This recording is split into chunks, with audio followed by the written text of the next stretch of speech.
Media మిత్రులకు నమస్కారం.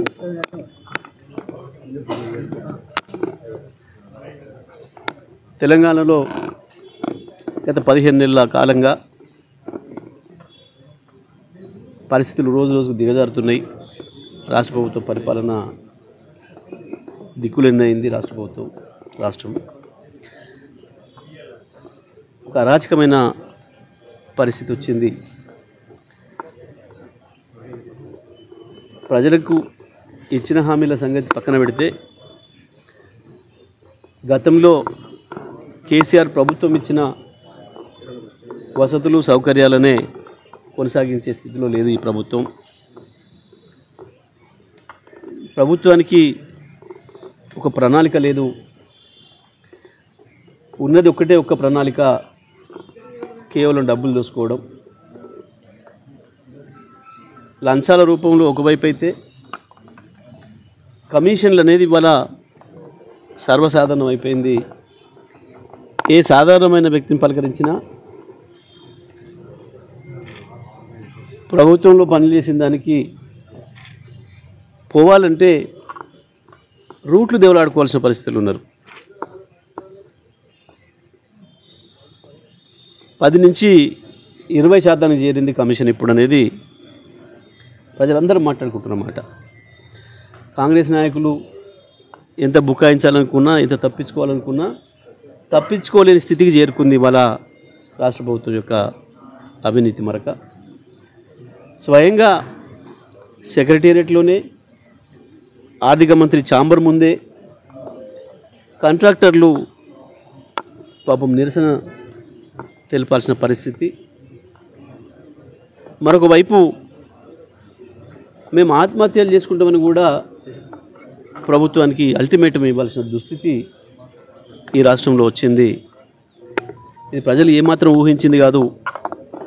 10 సంవత్సరాల కేసీఆర్ పరిపాలన చూసిన ప్రజలకి ఇవాళ ఈ 15 నెలల పరిపాలన చూస్తే ఎంత బాధ కలుగుతుందో, అలాంటి వాళ్ళకి ఎంత అసహ్యం వేస్తుందో స్పష్టంగా కనబడుతుంది. ఇవాళ ఎక్కడి పోయినా ప్రజలు, మీడియా మిత్రులు కనబడితే చాలు పిలిచి వాళ్ళ ఆక్రోశాన్ని ఏ రకంగా వెళ్ళగలుగుతున్నారో, ముఖ్యమంత్రి కనబడితే అది పెళ్లి కార్యమా, అది సాగు కార్యమా, ఇంకో కార్యమా అనేది కూడా చూడకుండా ఏ రకంగా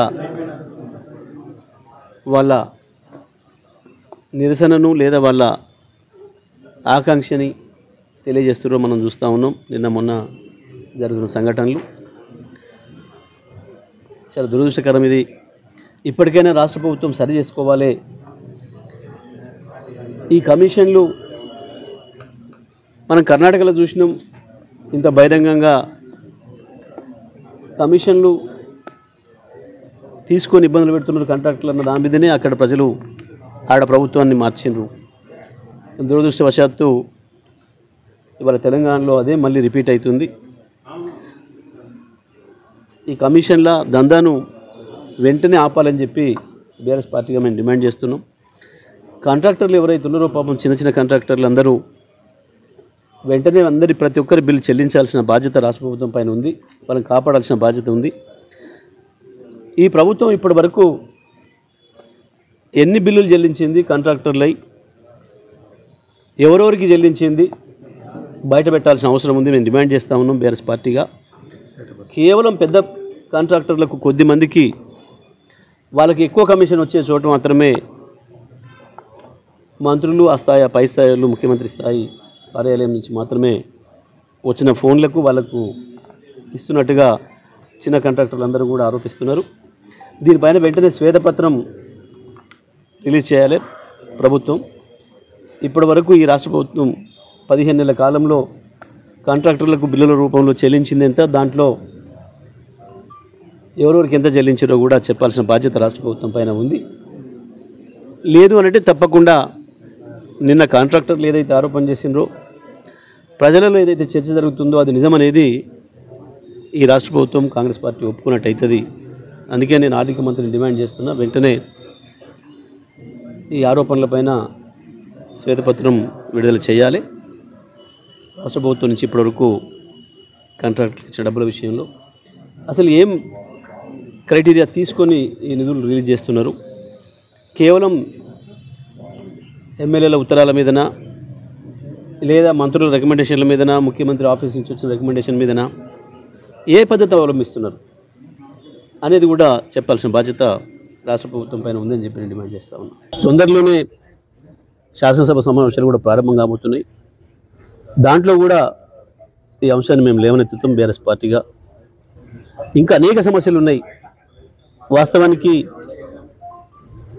నీళ్ళ సమస్య, ఇరిగేషన్ సమస్య పెద్దగా ఉంది. నీళ్ళుండి కూడా, ప్రకృతి మనకి నీళ్ళు ఇచ్చి కూడా వీళ్ళ చేతగాంతనం వల్ల, వీళ్ళ అజ్ఞానం వల్ల, వీళ్ళ ముందు చూపు లేకపోవడం వల్ల రాష్ట్ర రైతాంగం పెద్ద ఎత్తున నష్టపడుతుంది. కోట్లాది రూపాయలు ఇవాళ రైతాంగం నష్టపోతున్నారు. గోదావరిలో కావచ్చు, కృష్ణలో కావచ్చు సరిపోయిన నీళ్ళు వచ్చినాయి. కట్టిన ప్రాజెక్టులు అక్కడ ఉన్నాయి. వాటిని నీళ్లు తేవడం చేతగాక నాశనం చేస్తున్నారు. విద్యుత్తును కూడా కేసీఆర్ గారి నాయకత్వంలో 5 సంవత్సరాలు వ్యవసాయ రంగంతో సహా అన్ని రంగాలకు కూడా 1 నిమిషం విద్యుత్ పోకుండా ఇచ్చి చూపించినాం. మరి అదే లైన్లు ఉన్నాయి, అవే ట్రాన్స్ఫార్మర్లు ఉన్నాయి. ఇంకా కరెంట్ పెరిగింది. వాస్తవానికి ఉత్పత్తి పెరిగింది. ఒకవైపు యాదాద్రిలో, ఇంకొక వైపు ఎన్టీపీసీ రామగుండంలో ఉత్పత్తి పెరిగింది. 2400 మెగావాట్ల పైగా అదనంగా వచ్చింది. అయినప్పటికీ కూడా ఈ ప్రభుత్వానికి కరెంట్ ఇవ్వడం చేతగాట్లేదు. దాంతో వందలాది వేలాదిగా మోటార్లు కాలిపోతున్నాయి, ట్రాన్స్ఫార్మర్లు వెళ్ళిపోతున్నాయి. లో వోల్టేజ్, హై వోల్టేజ్ వల్ల ఇళ్లలో బల్బులు కూడా పగిలిపోతున్నాయి, టీవీలు పగిలిపోతున్నాయి. ఇటువంటి దుస్థితి మళ్ళీ వచ్చింది. 2014 ముందు పూర్వ పరిస్థితులు మళ్ళీ వాళ్ళు కనబడుతున్నాయి. తప్పకుండా వీటన్నిటిపైన కూడా మేము అసెంబ్లీలో కూడా లేవనెత్తుతాం. అవినీతి పెరిగిపోయింది బాగా. రాజకీయ నాయకులు, మంత్రులు, వాళ్ళ ఆదాయం పెరుగుతుంది, రాష్ట్ర ప్రభుత్వ ఆదాయం తగ్గుతుంది. ఇసుక మాఫియా, ఇసుక దోపిడీ కొరకు కాళేశ్వరం లిఫ్ట్ ప్రారంభించకుండా ఇవాళ కాళేశ్వరం కింద ఉన్న రైతాంగం మొత్తం సూర్యాపేట వరకు ఇక్కడ ఎండబెడుతున్నారు. కృష్ణ పైన మాట్లాడే దమ్ము లేక, చంద్రబాబు నాయుడికి వ్యతిరేకంగా, మోడీకి వ్యతిరేకంగా మాట్లాడే దమ్ము లేక వాళ్ళకు లొంగిపోయి కృష్ణ పరివాహక ప్రాంత రైతాంగాన్ని కూడా అన్యాయం చేస్తున్నారు. అన్ని విషయాలను కూడా తప్పకుండా ప్రభుత్వం మేము నిలదీస్తాం.